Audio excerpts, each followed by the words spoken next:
तो समझ में आया इंद्रियों का संबंध बुद्धि से, बुद्धि का आत्मा से। तो ध्यान से सुना करो। तो कहते हैं भरत नाम के पुरुष कितने हुए हमारे भारत में? नहीं पता। अच्छा, अब भरत जी थे, जड़ भरत हुए। रघुगढ़ राजा की कहानी में, संवाद में भी भरत जी आई। तो इस प्रकार से रघुगढ़ राजा का अज्ञान रूपी अंधकार था, वो भी दूर किया। किसने किया? जड़ भरत जी ने। उनका अंधकार दूर हो गया, क्योंकि इंद्रियों के बारे में नहीं पता था उनको, ना ही आत्मा के बारे में। केवल उन्हें अभिमान था कि मैं एक राजा हूँ, और जो समाज में प्रतिष्ठित रहता है वो अभिमान। इसीलिए जड़ भरत जी कहने लगे, ये राजन चिंता कम चिंतन ज्यादा करो।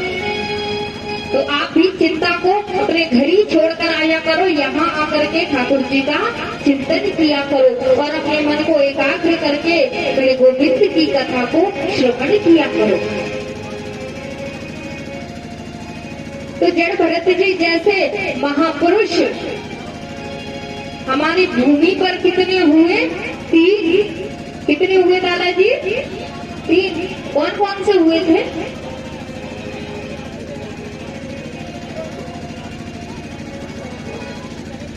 पहला के पुत्र भरत हुए थे और दूसरे श्रीमद् भागवत जी में जड़ भरत हुए थे और तीसरे शकुन पुत्र कौन हुए? कौन थे? भरत जी थे ना? अच्छा, कंफ्यूजन है, कंफर्म नहीं है। तो हमारी पृथ्वी पर भरत जी के 3 अवतार। एक भरत है भक्ति योगी, दूसरे भगत हैं भरत जी हैं वो ज्ञानी योगी हैं और तीसरे भरत जी कर्म योगी हैं। ये 3 प्रकार के अवतार भरत जी के हमारी महान भूमि पर हुए।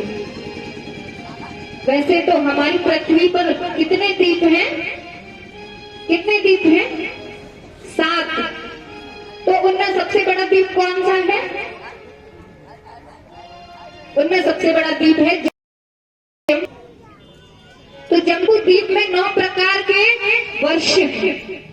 श्रेष्ठ, सबसे श्रेष्ठ जम्बू द्वीप है और उनमें भी 9 प्रकार के वर्ष हैं। उन 9 प्रकार के वर्षों में 9वां कौन सा है? भारतवर्ष। कौन सा है? भारतवर्ष। भारतवर्ष कर्म प्रधान है। ये भारत की भूमि भी उच्च है, कर्म प्रधान है। कर्म प्रधान विश्व रज राखा, जो जस करे सो तस फल। हाँ, तो हमारी भूमि श्रेष्ठ है।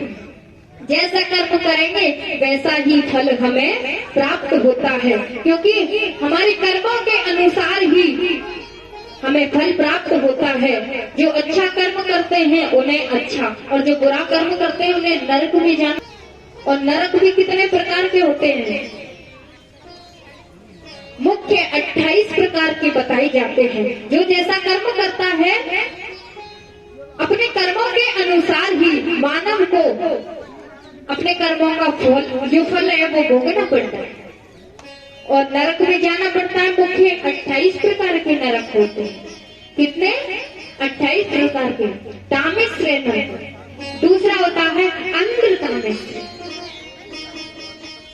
अंध्र तामिश्र, बातें ना करें। तीसरा होता है रौरव और चौथा होता है महारौरव और 5वां कुंभीपाक और 6वां होता है कालसूत्र। 7वां कौन सा है? अस्पत्र। 8वां होता है सुकरमुख। 9वां है अन्नवां है क्रमी भोजन। 11वां है संदंश। 12वां है तप यानी तप्त सूर्य और 12वां है तप्त सूर्य। 13वां है वज्र कंठ कशाल बलि। 14वां है बैतरणी। 15वां है कुयोद। 16वां है प्राण रोध। 17वां है लाला वृक्ष। 18वां है 19वां है सार में आगन और 20वां है अभीचमान। 21वां है अयहपान। 22वां है क्षार कर्दम। 23वां है रक्षोगढ़ भोजन। 24वां है शूल क्रोध। 25वां है दंत चूक। 26वां है अवट निरोधन। 27वां पर्यावर्तन। 28वां क्या है? सूची मुख। ये 28 प्रकार के नरक हैं और जो जैसा कर्म करता है अपने कर्मों के अनुसार ही नरक भोगना पड़ता है। जो बुरे कर्म करते हैं, लोगों को सताते हैं, पराई स्त्री को देखते हैं और गलत व्यवहार करते हैं, बुजुर्गों की सेवा नहीं करते और अपने पेट भरने में, पोषण करने में लगे हुए हैं, भगवान को कभी याद नहीं करते। इतने बुरे कर्मों के कारण ही हमें नरक भोगना पड़ता है। इन 28 प्रकार के नरकों का वर्णन भागवत जी में बताया जाता है। अगर मनुष्य को अपना उद्धार करना है तो 5 बातों का ध्यान अवश्य रखना चाहिए। प्रथम बात, धर्म का आचरण करें। दूसरी बात है, पराई स्त्री को बुरी नजर से ना देखें। तीसरी बात, भगवान नाम का कीर्तन करें। चौथी बात है, किसी को ना सताएं। और आखिरी, भूखे को खाना दें। अगर हम कुछ नहीं कर सकते तो केवल इन 5 बातों का चिंतन और मनन करो, स्मरण करो। एक बार भी जिसने मेरे कन्हैया के चरणों में अपने मन को लगा लिया तो संसार में भटकने की जरूरत नहीं। इससे मुझे याद आ गया, एक पंडित जी थे। कौन थे? पंडित जी। कान्य कुब्जी नगर यानी कन्नौज में रहते थे। उस नगर में रहते थे, वो ब्राह्मण थे जिनका नाम था अजामिल। ये बड़े विद्वान थे, बड़े सुशील थे, बड़े तेजस्वी थे। अजामिल में सभी गुण विद्वान हैं, लेकिन एक दिन किसी वैश्या को देखा ना तो मन में काम भोग करने की प्रविष्टा उत्पन्न हो गई। तो वैश्या के संबंध से अजामिल की बुद्धि बिगड़ गई। वैश्या के संबंध से अजामिल की बुद्धि बिगड़ गई और वह उस वैश्या से विवाह कर लिया और अपने घर ले आए। परम सुशील ब्राह्मण, जब से संबंध जुड़ गया ना वैश्या के साथ में, वो चोरी करने लगे, डाका डालने लगे, बुरा व्यवहार करने लगे, आचरण भूल गए, सभ्यता भूल गए, संतों का सम्मान भूल गए, सब कुछ भूल गए। सब कुछ भूलने के बाद में लोग उन्हें चोर कहने लगे। अब वही ब्राह्मण चोर के नाम से, क्योंकि वैश्या के संबंध से उनकी बुद्धि बिगड़ गई। अजामिल डाकू के नाम से जाने लगे। एक दिन कुछ संत वहां से गुजर रहे थे तो अजामिल का गांव था ना, वहीं पर वो संत रुक गए और एक व्यक्ति से पूछने लगे, अरे भैया जरा हमें ये बताओ, इस गांव में कोई ब्राह्मण रहता है क्या? हम वहीं ठहरेंगे और वहीं स्नान करेंगे, वहीं भोजन करेंगे। तो व्यक्ति ने कहा, हाँ हमारे गांव में एक अजामिल नाम के ब्राह्मण है, बहुत ज्ञानी है और शायद भगवान ने चाहिए तो वो तो दे। और अजामिल कौन था? कौन था? डाकू। तो पता है डाकुओं की पूजा कैसी होती है? पता है कैसी होती है? लाठियों से पूजा होती है डाकू, लाठियों से और हथियारों से। तो व्यक्ति ने कहा, हो सके तो तुम्हारी पूजा भी हो जाएगी, भोजन भी मिलेगा, स्नान भी होगा, सब कुछ मिलेगा और पूजा भी ऐसी कि दोबारा इस गांव में, समझ रहे हो ना मेरी बातों में? हाँ। अब उस व्यक्ति ने कहा, जो संत थे ना वो बैरागी संत थे। तो अजामिल के घर का मार्ग पूछने लगे तो दाएं जाना, बाएं मुड़ना और बाएं तरफ अजामिल का घर है। संत बेचारे चले गए। संत जा करके अजामिल के द्वार पर पहुंच गए और वहां जाकर के अजामिल का द्वार खटखटाने लगे। लेकिन अजामिल उस समय घर पर नहीं था, उसका काम क्या? चोरी करना, चोरी करने गया था। अब संत आए तो अंदर से जो वैश्या थे वो गृहिणी निकल करके आई और गृहिणी से कहने लगे, क्या पंडित जी घर पर हैं? अजामिल पंडित जी।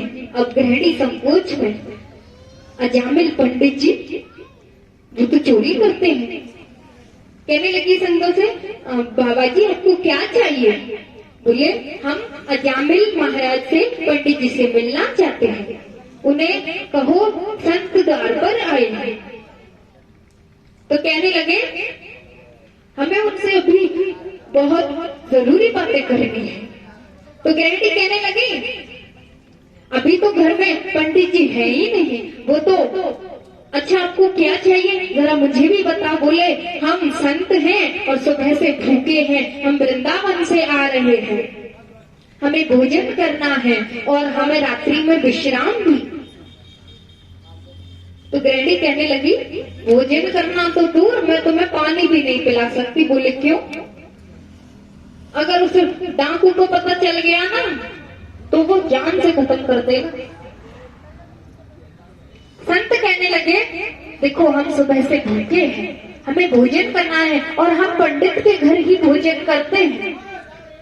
तो कहने लगी देखिए महाराज मुझे क्षमा करें, मैं आपको भोजन नहीं करवा सकती। यदि अजामिल पंडित आ गया ना तो तुम्हारी ऐसी पूजा करेगा, ऐसी पूजा करेगा, ये लोटा सोटा जो भी है ना वो घर में ही रख लेगा और पूजा करके तुम्हें मंदिर पहुंचा देगा।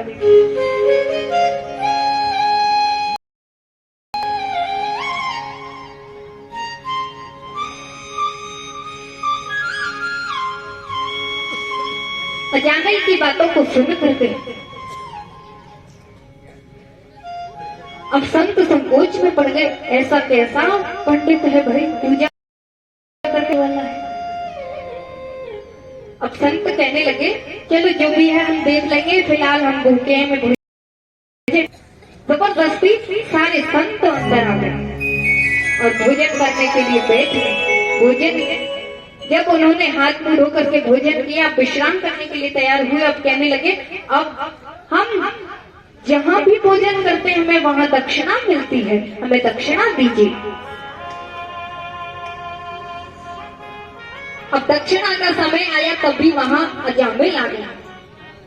अजामिल आ गया, अजामिल से कहने लगे अरे पुत्र हम तुम्हारे घर को श्रेष्ठ समझकर यहाँ आए हैं और हमने यहाँ भोजन किया है, तुम्हारी गृहिणी ने हमने भोजन कराया है और हम जिस घर में भोजन करते हैं ना वहां मिलती है और हम यहाँ से दक्षिणा लेकर ही जाएंगे। अजामिल बोला दक्षिणा और वो भी हमसे? ऐसा है मुझे आज कुछ मिला तो है और मेरा दिमाग खराब मत करो, जैसे आए हो वैसे ही निकल जाओ।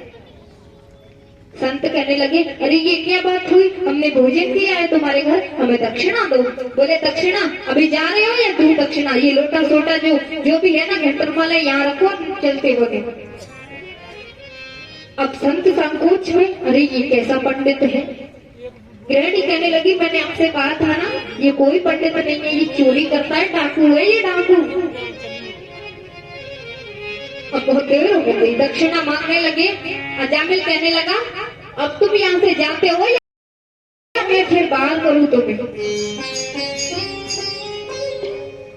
संत कहने लगे सुनो पुत्र, जो गृहिणी थी ना वो गर्भवती थी। तो अजामिल से कहा हमारी दक्षिणा केवल यही है, तुम हमारी बात मानकर हमारा सम्मान कर दो। बोले क्या बात माननी है, जल्दी से बोलो, जल्दी से बोलो और चलते बनो यहाँ से। तो संत कहने लगे सुनो पुत्र, जो तुम्हारी पत्नी है ना, जब तुम्हारी पत्नी के जो बच्चा हो उसका नाम तुम क्या रखना? क्या रखना दादाजी? नारायण। उसका नाम तुम नारायण रख देना, बस इतनी सी बात मान लो, बस यही हमारी दक्षिणा है। अजामिल ने कहा बस नारायण रखना है, ये नारायण रखना क्या बड़ी बात है, नारायण ही है ये रख दे। जब हमारा बच्चा हो जाएगा हम नारायण नाम रख देंगे। अब ऐसा करो, अब चलते बनो यहाँ से। बेचारे संत वहां से निकल आए, क्योंकि संत बैरागी संत थे, भगवान के समान वो जानते थे ये डाकू है, चोर है, कभी भी भगवान का नाम नहीं लेने पर जिंदगी चोरी करने में लगा रहा तो कभी भगवान का नाम लेगा? कभी नहीं लेगा। इसीलिए उन्होंने सोचा अगर इसके पुत्र का नाम नारायण रख दिया जाए तो पुत्र के बहाने कम से कम भगवान का स्मरण तो रहेगा ना। हाँ, इसीलिए नारायण नाम रखवा दिया।